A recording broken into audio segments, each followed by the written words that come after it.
Ya, jadi ini banyak sekali kasus begini ya. Jadi almarhum pernah nikah 2 kali, gitu ya, punya anak dari masing-masing istri. Kadang-kadang ketika bagi waris itu ada masalah tuh antara anak dari istri yang berbeda itu, gitu ya.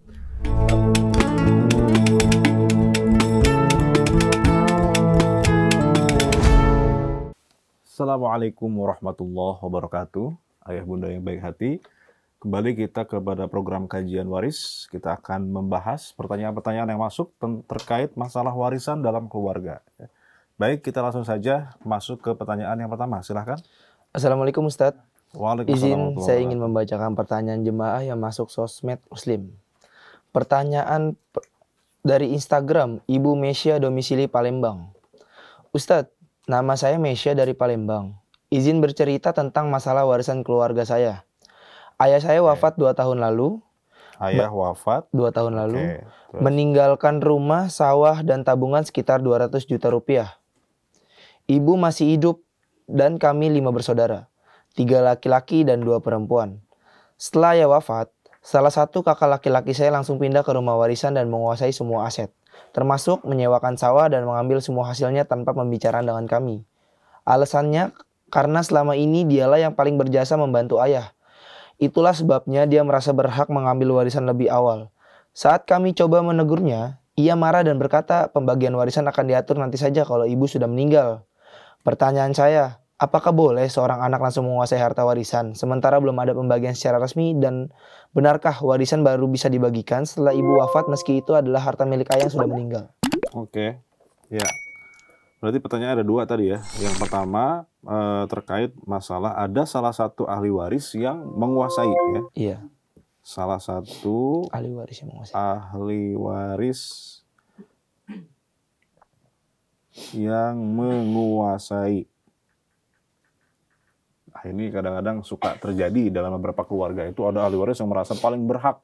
Saya yang paling berjasa kepada almarhum. Saya yang paling dekat dengan almarhum, sehingga saya yang paling berhak ya untuk tinggal di rumah itu.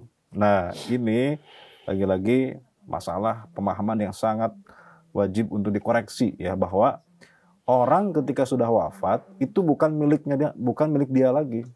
Harta bapak ini yang sudah wafat, rumah apalagi tadi itu, ada rumah, ada sawah ya, tabungan itu bukan milik bapak lagi. Jadi nggak ada urusan dengan jasa kepada bapak, nggak ada urusan dengan kedekatan dengan bapak ya. Ketika bapak ini wafat, harta itu sudah miliknya ahli waris dengan ketetapan Allah Subhanahu Wa Taala. Maka tidak bisa ada ahli waris yang kemudian menguasai. Nah, hati-hati, itu bisa jadi masuk ke dalam kategori memakan ya, memakan harta haram ya, memakan harta yang bukan haknya. Hati-hati ini. Ya, jangankan rumah, sejengkal tanah saja yang kita serobot itu punya orang, itu kata Rasulullah, tuwiqahu bisa bi'arodin, dia akan ditimpakan dengan 7 lapis bumi di bawahnya itu. Jadi walaupun cuma sejengkal, jangan lihat sejengkalnya di permukaan doang, ke bawahnya 7 lapis bumi itu akan ditimpakan di hari kiamat nanti. Apalagi ini rumah, sawah ya yang luasnya mungkin besar ya. Maka hati-hati, sekali lagi harus kita katakan bahwa kalau orang sudah wafat bukan milik dia lagi, bukan milik almarhum lagi ya. Itu sudah menjadi hak Allah. Harta itu kan milik Allah. Tidak ada yang milik kita. Kita hanya dititipkan saja oleh Allah Subhanahu Wa Taala. Ketika sudah wafat maka kembali milik Allah dan Allah yang membagi. Gitu ya. Tadi pertanyaan kedua apa? Pertanyaan kedua, benarkah warisan baru bisa dibagikan setelah ibu wafat meski itu adalah harta milik ayah? Ya, jadi ini juga salah satu yang umum terjadi di keluarga kita. Jadi sering ditunggu sampai dua-duanya wafat. Padahal itu kesalahan ya. Artinya ketika orang wafat harusnya dibagi langsung, tidak menunggu pasangannya wafat, gitu ya. Baik Ustadz, ada pertanyaan lagi ini Ustadz dari Bu Mesya.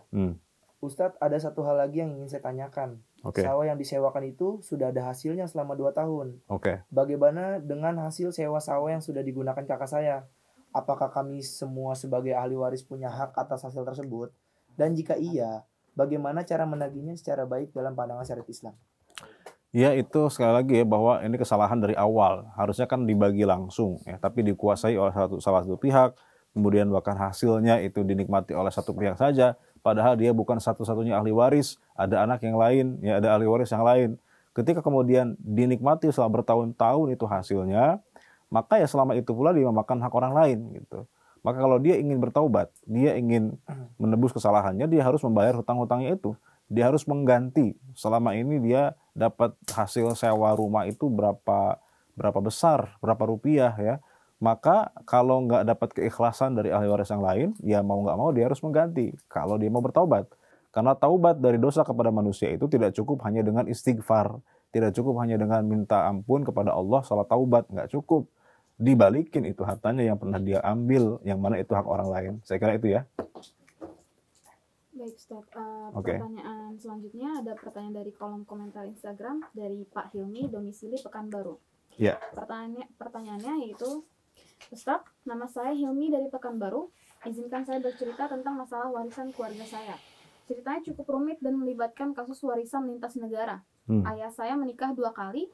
Istri pertamanya adalah ibu kandung saya, asal Indonesia dan sudah meninggal dunia. Istri kedua, asal Malaysia, masih hidup sampai sekarang, Ustaz. Dari pernikahan pertama, ayah hanya mempunyai 1 anak, yaitu saya. Sementara itu dari pernikahan kedua, ayah dikaruniai 2 anak laki-laki. Sebelum wafat, ayah sering pulang pergi Jakarta Johor. Di Indonesia, ayah memiliki rumah di Depok seluas 1 hektar dan memiliki kontrakan 80 pintu di Bogor. Sementara itu di Johor, Malaysia, ayah mempunyai perusahaan perdagangan yang sahamnya mencapai 30 miliar rupiah atas nama istri kedua. Setelah ayah wafat di Johor, Malaysia, harta di Indonesia langsung diambil alih oleh anak-anak dari istri kedua. Mereka mengklaim aset yang ada di Indonesia, termasuk miliki keluarga mereka. Menurut mereka, saya selaku anak tunggal dari pernikahan pertama tidak berhak mendapat harta warisan almarhum ayah saya. Karena hubungan saya dengan almarhum ayah sudah lama tidak saling berkomunikasi. Nah, pertanyaannya Ustadz, apakah benar saya bukan termasuk ahli waris almarhum hanya karena antara saya dan almarhum ayah sudah lama tidak saling berkomunikasi? Ya, jadi ini banyak sekali kasus begini ya. Jadi almarhum pernah nikah 2 kali, gitu, punya anak dari masing-masing istri. Kadang-kadang ketika bagi waris itu ada masalah tuh antara anak dari istri yang berbeda itu, gitu ya. Konsepnya adalah begini, tidak ada istilah mantan anak. Ya, meskipun ibunya misalnya sudah wafat atau ibunya sudah dicerai ya, tetapi anak dari istrinya itu masih tetap anak selama-lamanya. Sampai kiamat pun dia tetap dia anaknya. Tidak ada istilah mantan anak. Kalau istri, ada mantan istri. Kalau sudah dicerai dan sudah selesai masa idahnya, itu sudah menjadi mantan. Dia nggak dapat lagi warisan. Tapi kalau anak, meskipun ibunya dicerai, anak itu selamanya adalah anak. Ya. Dari istri manapun, anak ya tetap anak. Ya, tetap darah dagingnya almarhum. Sehingga semua anak dari istri yang manapun adalah berhak menerima warisan. Tidak dibeda-bedakan ya.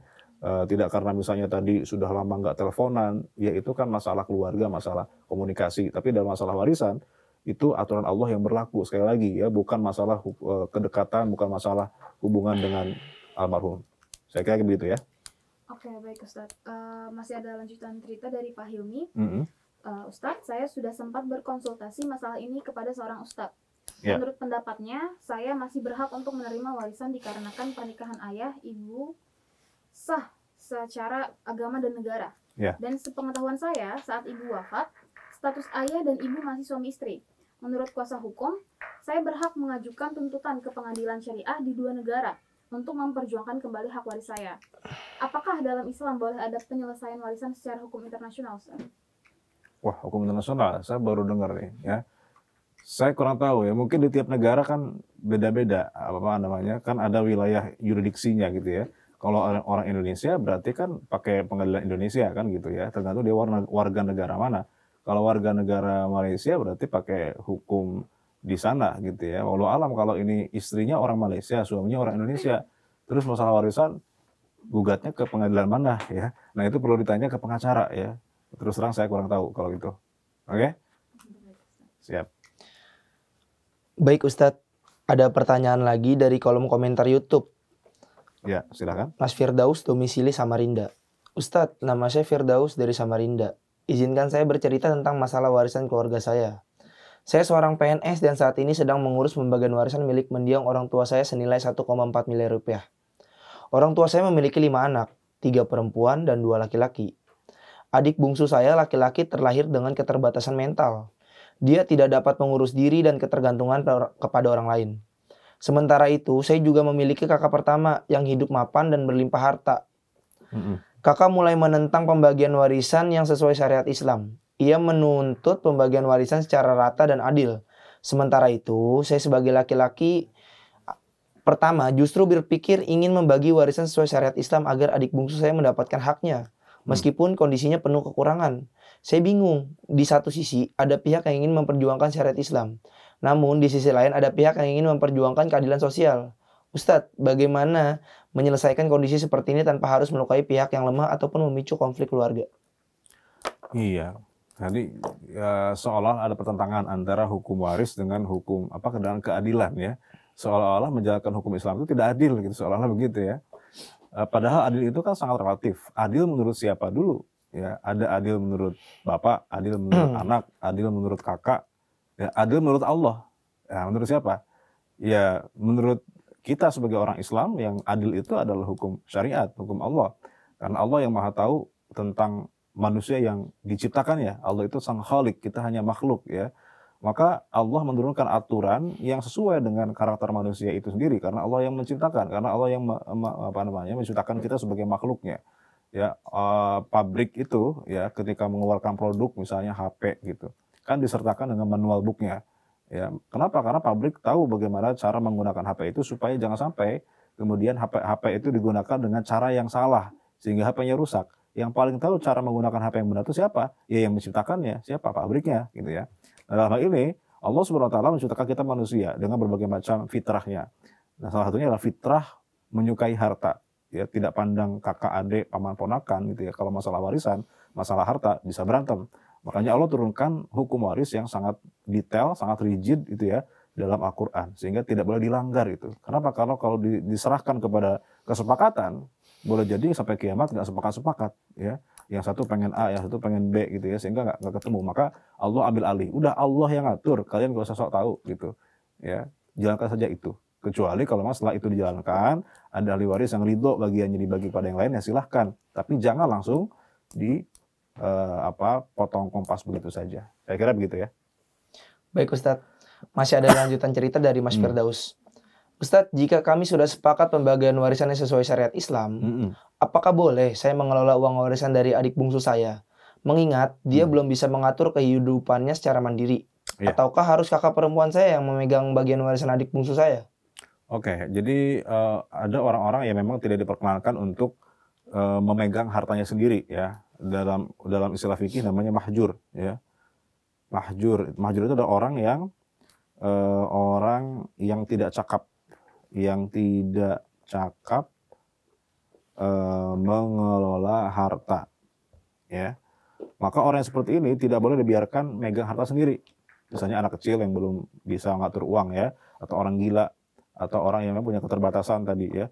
Maka hartanya itu supaya tidak mubazir atau tidak kemudian hilang begitu saja, harus ada yang wali yang mengurusinya. Siapa itu? Ya siapa saja bisa ditunjuk ya, yang kira-kira amanah, yang kira-kira kemudian mampu untuk menjalankan tugasnya sebagai wali daripada anak ini. Ya, dia nanti yang mengurusi, memanage keuangannya untuk keperluan sehari-hari dia gitu ya. Nah tentu kalau bisa orang terdekat yang setiap hari bersama dengan orang itu. Gitu. Mau kakak, mau adik, perempuan, laki-laki nggak ada masalah. Gitu ya. Cukup. Ada lagi? Sudah cukup. Sudah Ustadz. Baik. Sudah 3 pertanyaan ya. Berarti kita cukup untuk segmen ini. Kita akan lanjut di segmen berikutnya. Jangan kemana-mana. Wassalamualaikum warahmatullahi wabarakatuh.